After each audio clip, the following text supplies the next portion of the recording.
Eu sou o Benjamin e você é sempre muito bem-vindo ao canal Fatos Desconhecidos. As imagens de um carro em chamas, com a manchete de que Paul Walker havia falecido, atingiram o planeta no dia 30 de novembro de 2013. A tragédia aconteceu em uma rua bastante movimentada na cidade de Santa Clarita, estado da Califórnia, nos Estados Unidos.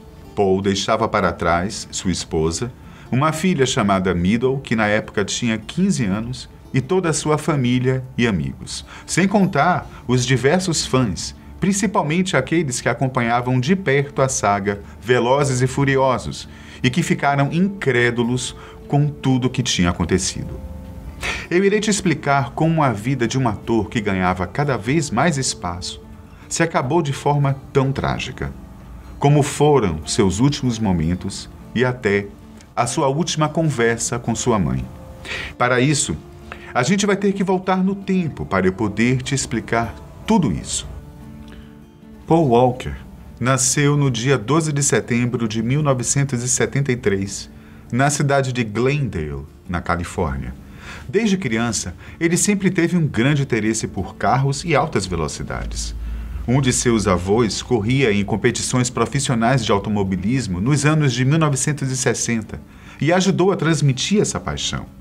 Anos depois, quando já era um ator consolidado, Paul Walker começou a comprar carros para compor uma coleção particular. Entre os modelos está o icônico Nissan Skyline, que ficou famoso na série Velozes e Furiosos. Paul estreou nas telonas em 1986, no filme O Monstro do Armário, no qual ele interpretou um professor. Com o passar dos anos, ele foi ganhando mais destaque e tendo novas oportunidades, não só no cinema, como também na televisão.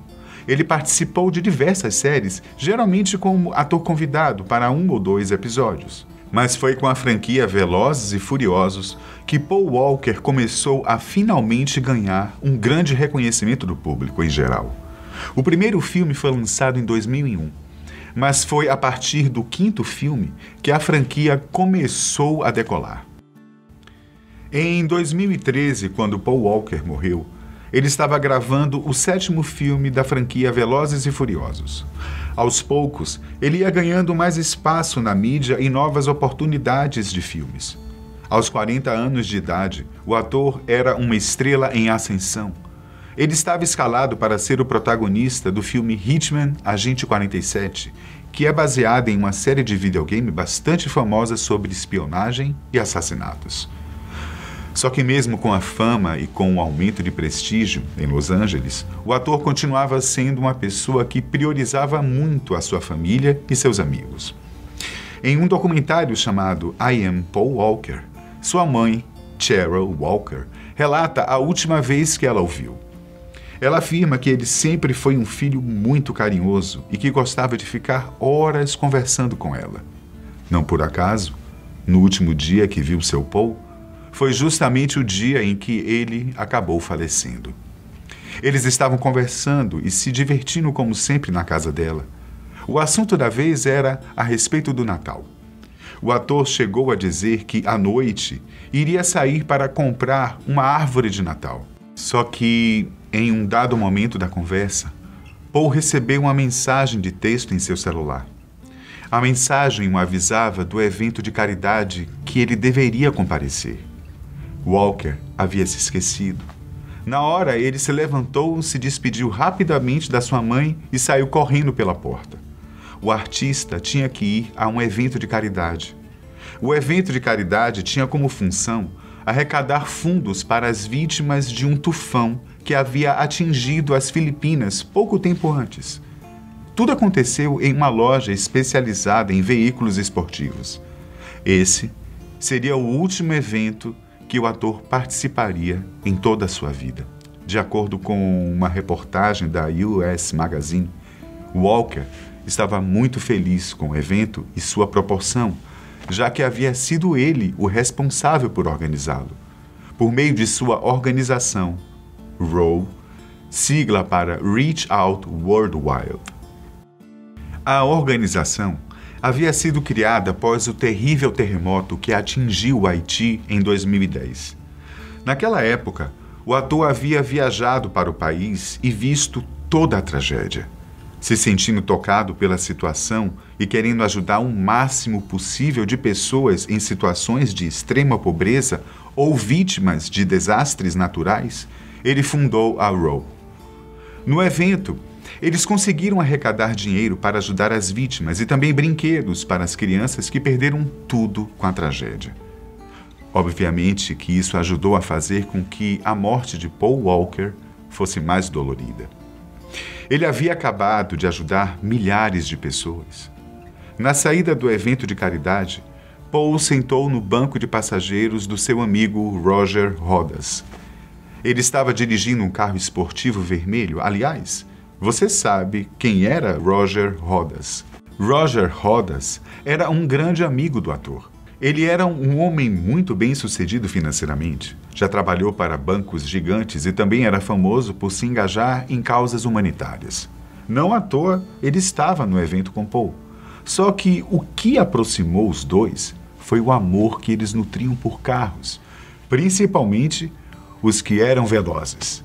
Ambos eram donos de uma loja de customização de carros na Califórnia, no melhor estilo da franquia Velozes e Furiosos, porém, legalmente. Além disso, Rodas participava de um campeonato profissional de corridas em circuitos denominada Pirelli World Challenge. Voltando ao fatídico dia de 30 de novembro, um pouco antes de partirem para as ruas da cidade, Paul acenou para os fãs e fotógrafos que estavam no local. Essas foram as últimas fotos tiradas do ator. Depois daquilo, os dois saíram.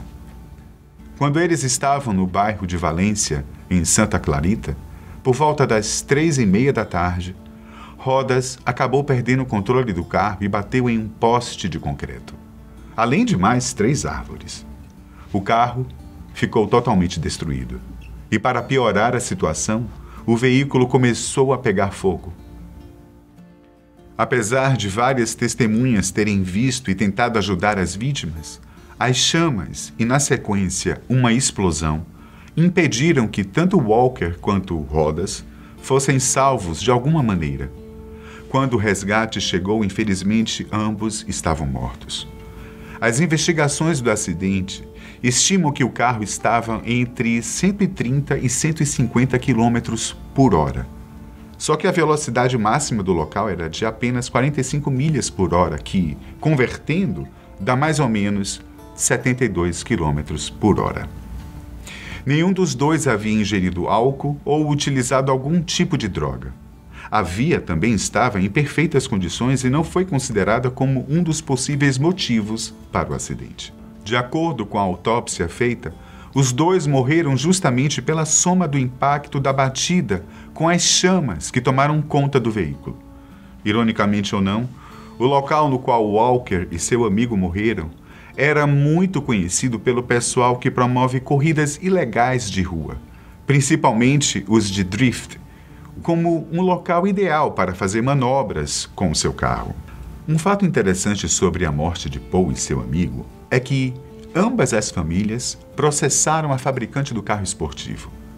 As famílias alegaram que o veículo possuía falhas estruturais no seu projeto e que isso teria provocado a morte dos dois. A fabricante alegou que, na verdade, tinha ocorrido um erro do motorista e que ela não era responsável por nenhuma das mortes.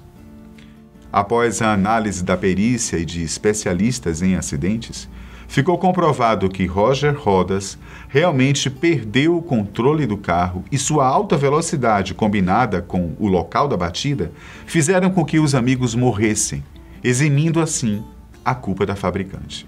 E se lembra que eu falei que ele estava gravando o 7º filme de Velozes e Furiosos, além de estar escalado para ser o protagonista de Hitman, Agente 47? Então, após a chocante morte de Paul Walker, as gravações de Velozes e Furiosos foram suspensas por algum tempo. Quando retomadas, os responsáveis por produzirem e dirigirem o filme tiveram que adaptar o roteiro do personagem de Paul. Para fazer essas cenas, eles contaram com os irmãos do ator e, claro, com uma baita ajuda da tecnologia que criou uma versão digital dele. A despedida do personagem Brian é uma das cenas mais emocionantes da última década. A bilheteria foi um sucesso, ultrapassando $1 bilhão arrecadados pelo mundo. Já as gravações do filme Hitman, Agente 47, não haviam começado. Por causa disso, o ator pôde ser substituído por outro. No caso, o papel ficou com Rupert Friend. Ao contrário de Velozes e Furiosos, a bilheteria de Hitman não foi muito boa. Várias homenagens foram feitas a Paul Walker e seu amigo Roger Rodas. A música See You Again, feita por Wiz Khalifa, para o filme Velozes e Furiosos como tributo ao ator e que contou com um clipe bastante emocionante, fez um sucesso enorme.